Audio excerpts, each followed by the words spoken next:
Binge the full week of The Ray Taylor Show ad-free over at inspireddisorder.com/plus. This is The Ray Taylor Show.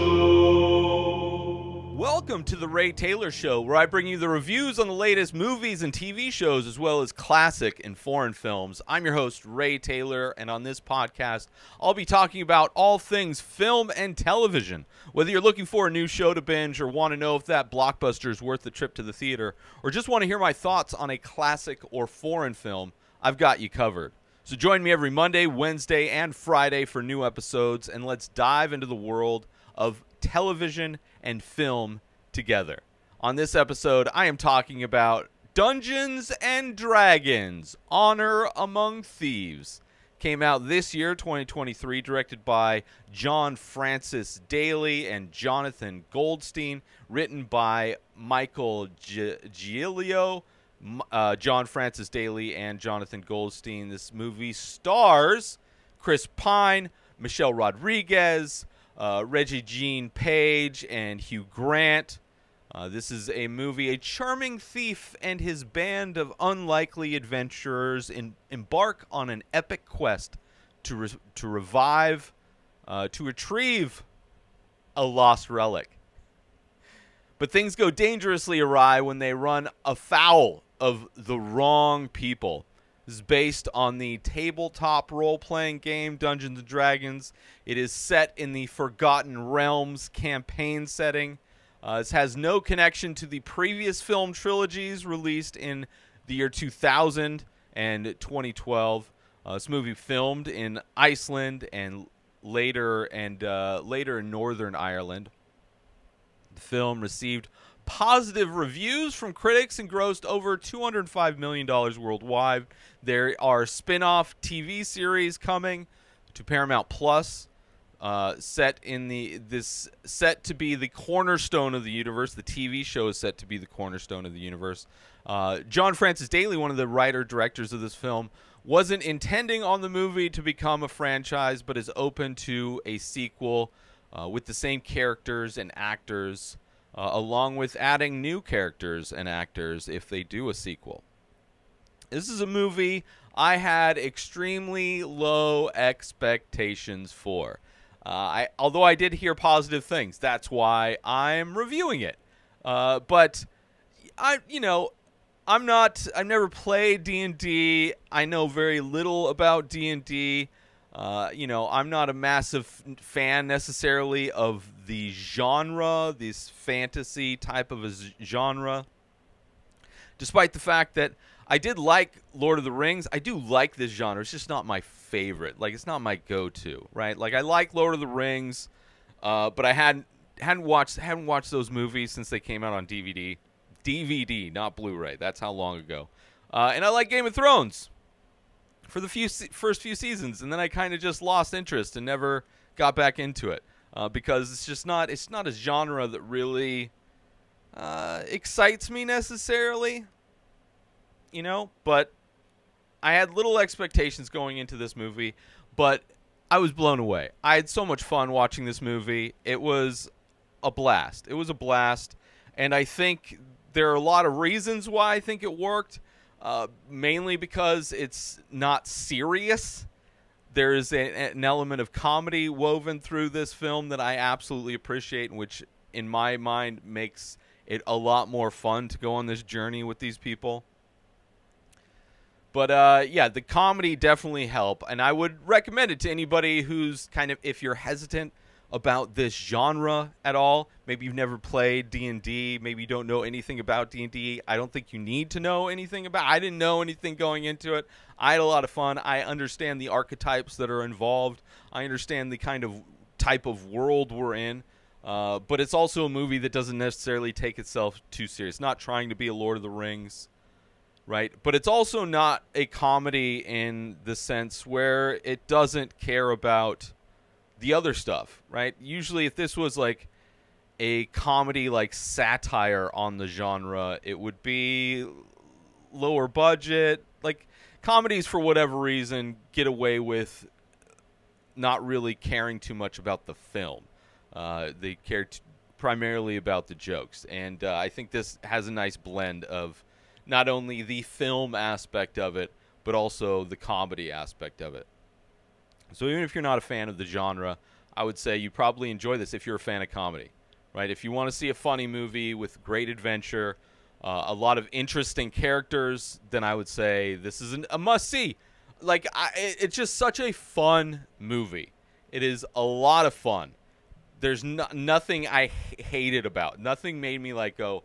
There's nothing in this where I had to, like, overlook it, where it's like, okay, that's kind of shitty, aside maybe the CGI, but that's...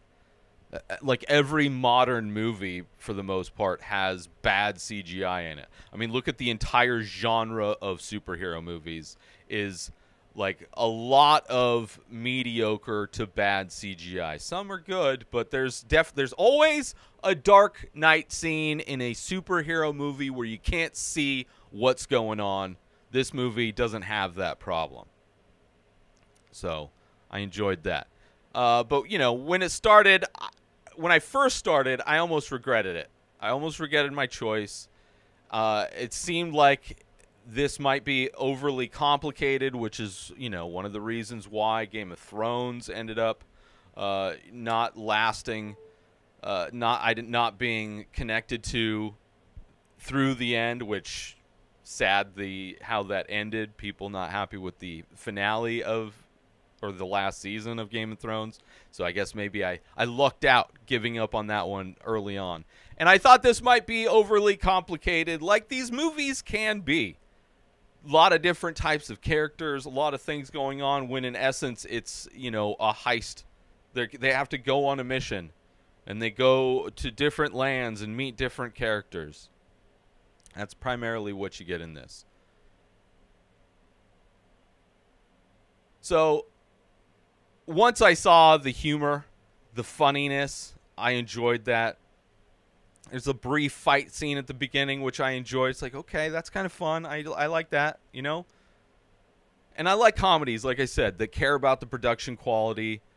As many comedies just kind of take shortcuts when it comes to production. They don't really care about how the film looks. Like, not until Judd Apatow were comedies, like, directed in a way with a small amount of respect to try and actually be like a film that's full of comedy, instead of, like, you know, just a comedy that has just trying to pack as many jokes, and then everything else is secondary or not even a consideration.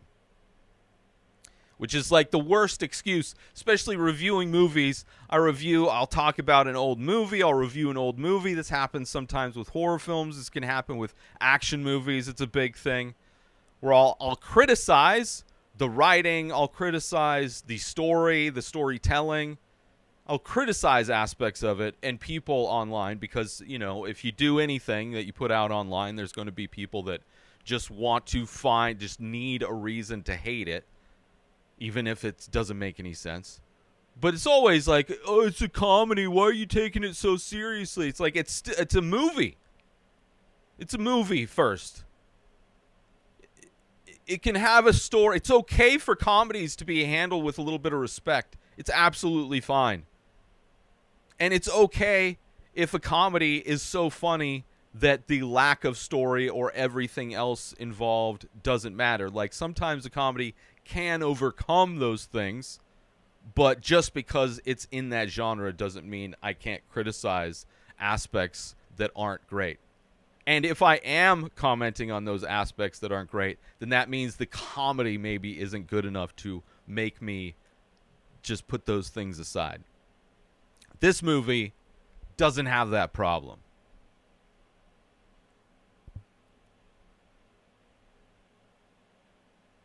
Also, you see that in action movies as well, which this movie has some fun action scenes, some fun fight scenes, some fun chase scenes, right? I mean, this movie is like a combination of different genres of film: action, comedy, fantasy, where there's a lot of films that suffer in those genres because things, they just fall into like these formats of like, oh, we don't need to pay attention to that because it's a comedy. Oh, it's an action movie, so who cares about the story? Who cares about the characters involved? All we need to see is some a boom boom. We need to see something blow up. We need to see fire. We need to see a CG fight scene at night. So we don't care about characters' intentions or motivations in a film. This is an action movie. It's like I don't. That's not enough for me. But I think this movie cares about the comedy. This movie cares about the action fight scenes, the battles. This movie cares about interesting characters, interesting creatures. The one thing this movie doesn't necessarily do well is the digital effects, but I think that's more of an industry issue rather than this film specifically. You know, I think despite I think there being some actual practical effects in this, which I do appreciate. I love shitty practical effects exponentially more than mediocre CGI, which the vast majority of films that have digital effects are mediocre. It is so rare to have high quality digital effects in a film. So rare. They may have a lot of it, but it's a lot of mediocrity.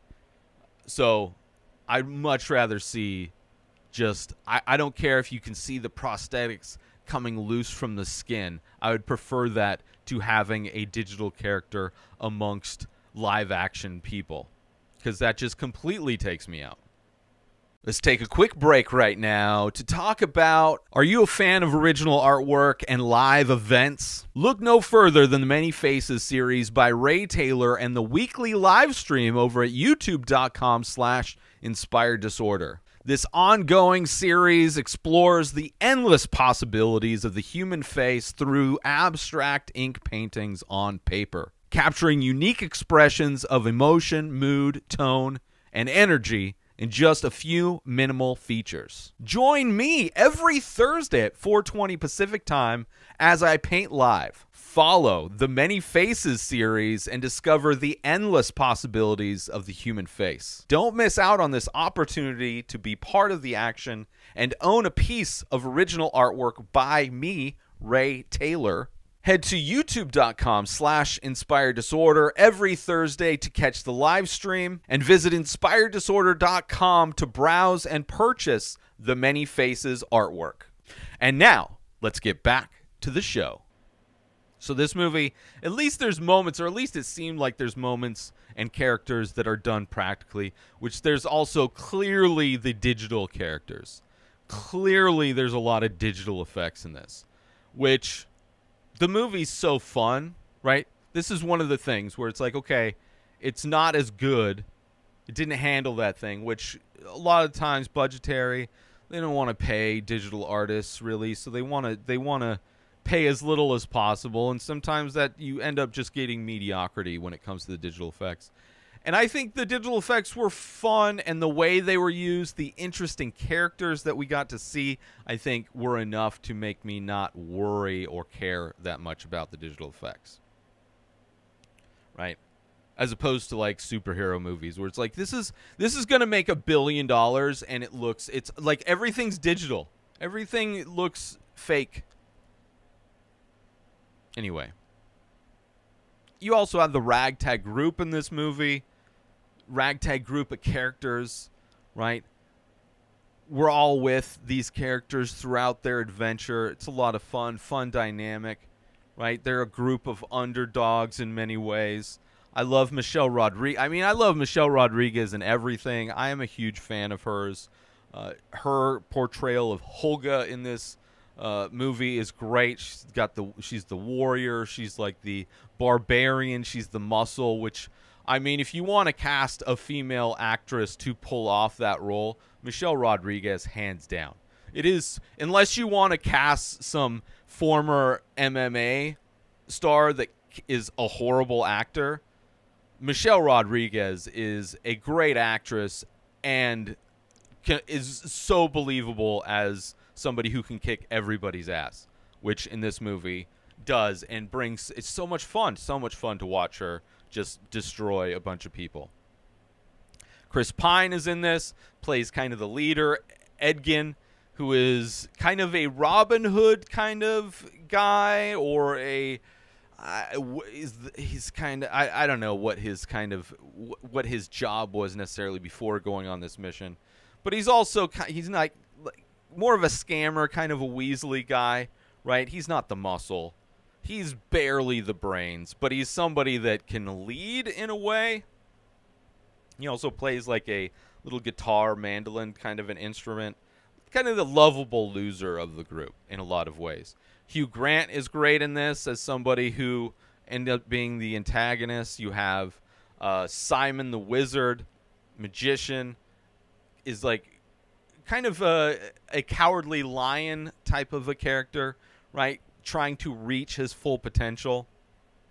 You have Kira, kind of this shapeshifter, like also a lot of great moments in this as she transforms into so many different creatures, many of which are creatures that exist in the world, and even creatures that don't exist in this world. So it's a fun, how her powers are used is so interesting and fun.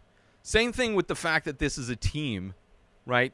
We've seen a lot of team-based movies, like the two different major studios making comic book movies. You have the Justice League, you have the Marvel's Avengers, even movies like Mission Impossible, where it's a group of people that have to rely on teamwork.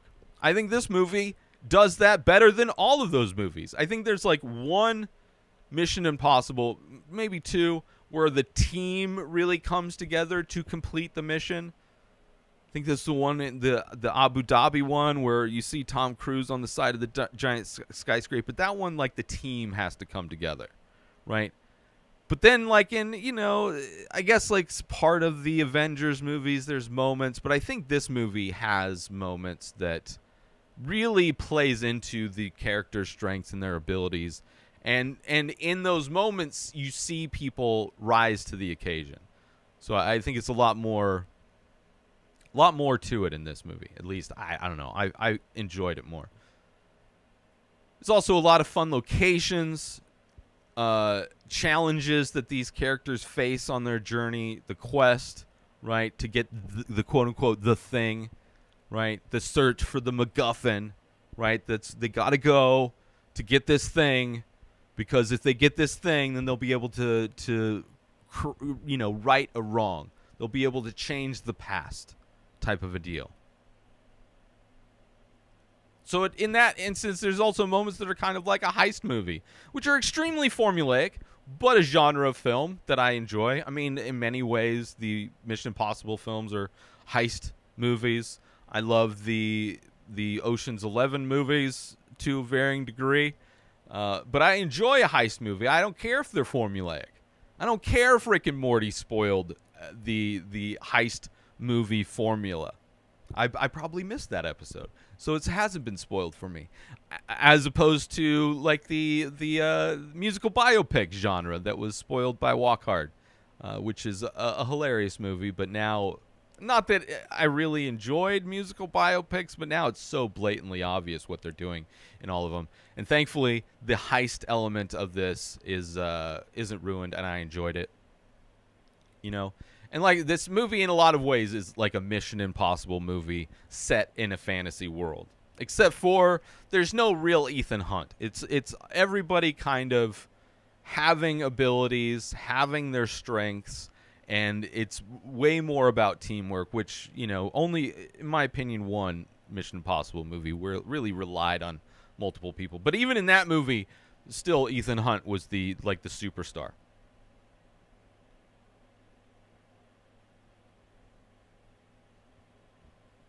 And there is another small critique at the end of this movie, which I'm going to get into spoilers, talk about specific moments, but in the non-spoiler section, there was a moment at the end where I thought this movie was over and was just setting up for a second film, and turns out that there was still more movie to go. Thankfully, what was left was a lot of fun. What really kind of brought everybody together in a way that that the movie hadn't quite done to that level.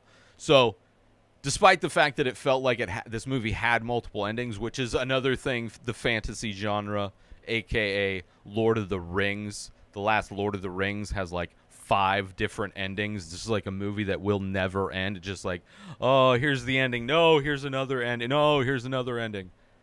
This movie had multiple endings, but they were worthwhile. What was left that came after was very worthwhile.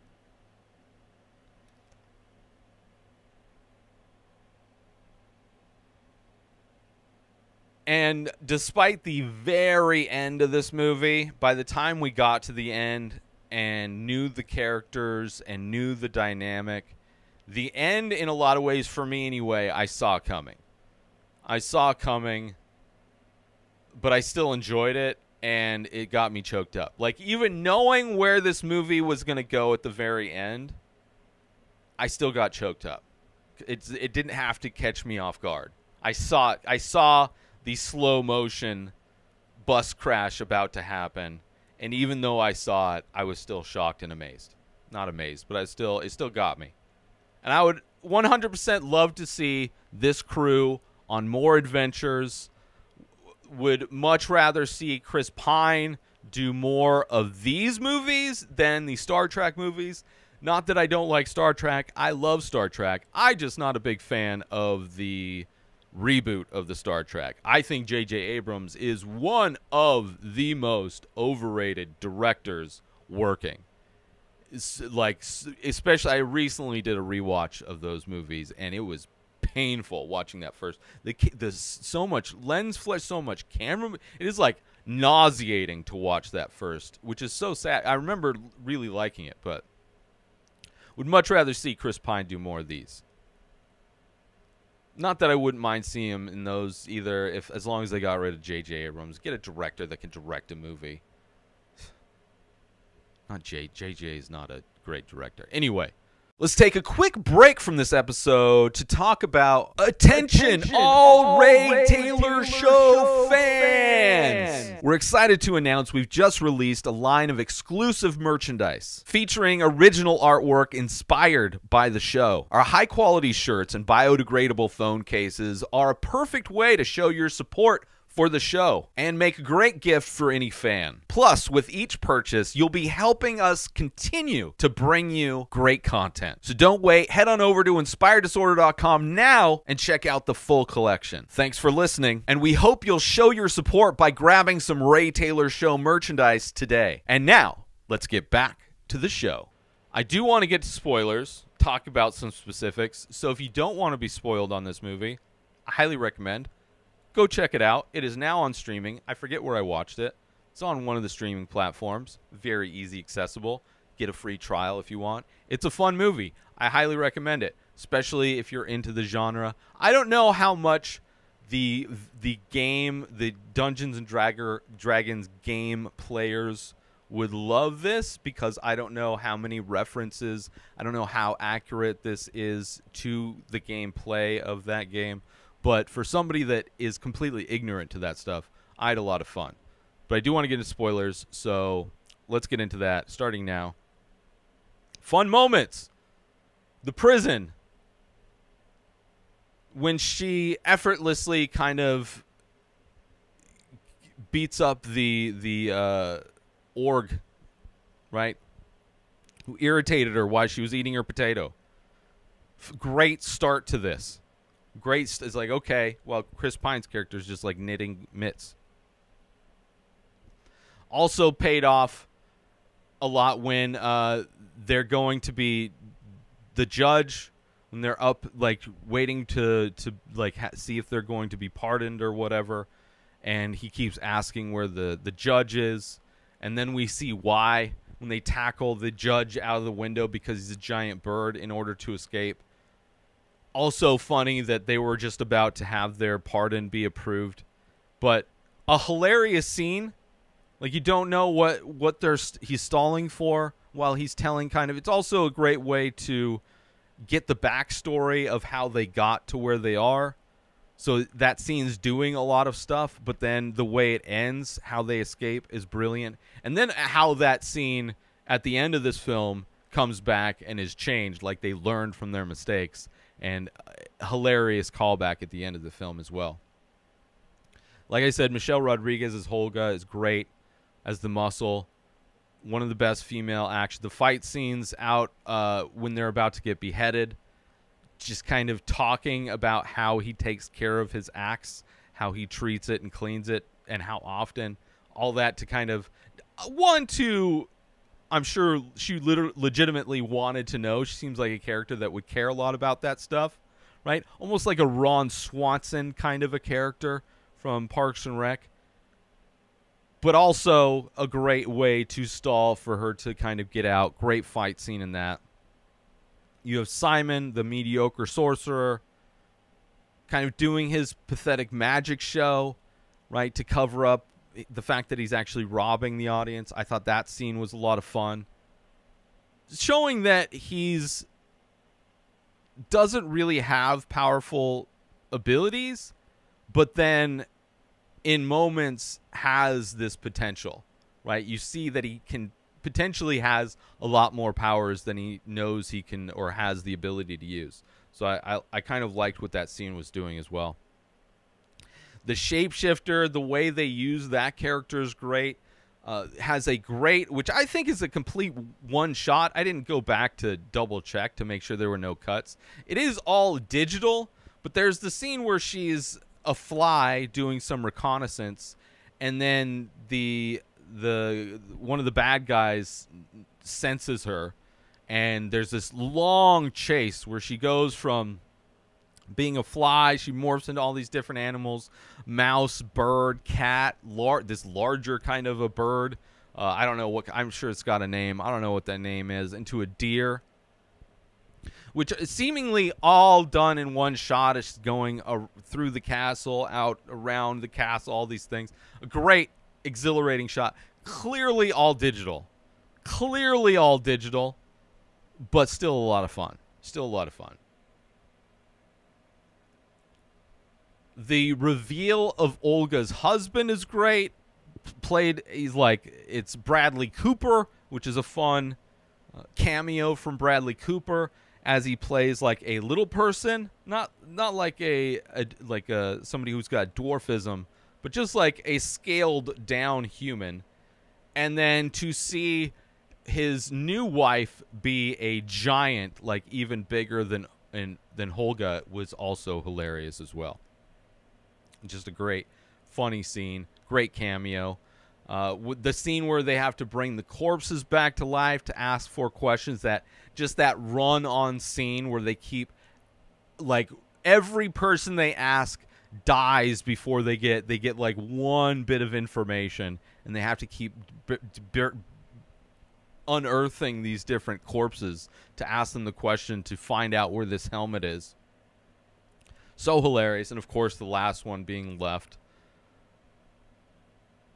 And there were a lot of characters I believe were done with practical effects, right? Despite the movie being digital, I'm glad there were seemingly practical effects, because I definitely have a lot more respect for that. The morbidly obese dragon, ridiculous. You've never seen, I mean, maybe in a cartoon. I think I remember seeing a cartoon dragon that was plump. But to see in this movie this morbidly obese dragon and the chase scene that ensues is absolutely so much fun. Like, hilarious to see this overweight dragon, but then the excitement of that chase as they're trying to get away from it, right? The visuals when the magic guy puts on the helmet, kind of surreal look to it, different than everything we've seen in this. So amazing, beautiful, very beautiful. I love the visuals of when he puts the helmet on and he's communicating with one of his elders, which turns out to be himself. And the end battle, the second ending of this movie. After, when they get in the ship and they're sailing away, the end, right? Then they find out, you see the cloud noodles come down to the sky, right, to go to that evil woman. It seemed like that was setting up for, here we go again. We got to go on this mission next, and that's going to be the next movie. No, that's what they do at the very end. And also in that end battle scene, you see the teamwork. You see how everybody's using their specific abilities. You're seeing them use their heightened abilities as they've grown throughout the course of this movie. Amazing. And of course, the moment that got me choked up, Holga getting stabbed, and then knowing, like, immediately, right when I saw that she was stabbed, I was like, oh, that's what they're going to do. And of course they do it, which makes complete sense. Like, the fact that he wanted to bring back his wife, not her mother, in the sense that she never got to know her mother never got to know her. So if she was to be brought back, it would be a crazy situation. It would be more for him than it would be for her, because in many ways, Holga was her mom growing up, because she was there for her. She was that presence aside from her dad that was there for her as she grew up. So it made sense that, of course, she would be brought back, and I just couldn't help. I got choked up. I never expected when I was watching. First, I wasn't expecting to like this movie, but then at the end, I was like, what is this movie doing to me? This movie manipulated me into getting emotional. So congratulations, movie. You surprised me 2 different ways. You're good, and you got me good. Despite the fact that I saw it coming. I knew exactly what they were going to do. And I just it's kind of nice to see characters do the thing that you expect them to do a lot. Sometimes it's not, but, you know, I had a lot of fun. Great kind of a chosen family adventure. The fantasy version of like a Mission Impossible movie in a lot of ways. The comedy was great. The action was fun. So many inventive and interesting characters. So many interesting characters. And there's like characters like the confident dude that like is like just a really good guy and very good, that he was there kind of taking him through, helping him run away. The scene where he jumps up to stab the dragon in the head. Like, amazing character. Like, he's like the Ethan Hunt character in a lot of ways, but he's not part of the team. He's just there for that one aspect of the journey. I liked him. Like, that's a character that I think in a lot of other movies you wouldn't like. They would have tried to make him not likable, but I don't think they were trying to do that. And by the end, I loved the whole crew. I really hope I get to see them in another adventure. Seems like a lot of fun. I had a lot of fun. But I hope you had a lot of fun listening to this review. Thank you for tuning into The Ray Taylor Show. I hope you enjoyed my thoughts on Dungeons & Dragons: Honor Among Thieves. And don't forget to tune in every Monday, Wednesday, and Friday for more movie and TV show reviews. Join the conversation by leaving a comment or rating on your favorite podcast platform or over on youtube.com/Inspired Disorder. Until next time, enjoy the show. New episodes of The Ray Taylor Show come out every single day. Subscribe on YouTube and everywhere our podcasts are found. Binge the full week over at InspiredDisorder.com/plus. Buy Ray Taylor Show merch over at InspiredDisorder.com. Have a wonderful day, everybody. Peace out! Today is the day where you wake up and you realize that everything that you've been dreaming about, everything that you've been wanting, every goal and wish and hope that you've ever had can become real. Dreams can come true. What you manifest in your mind, you can bring to reality.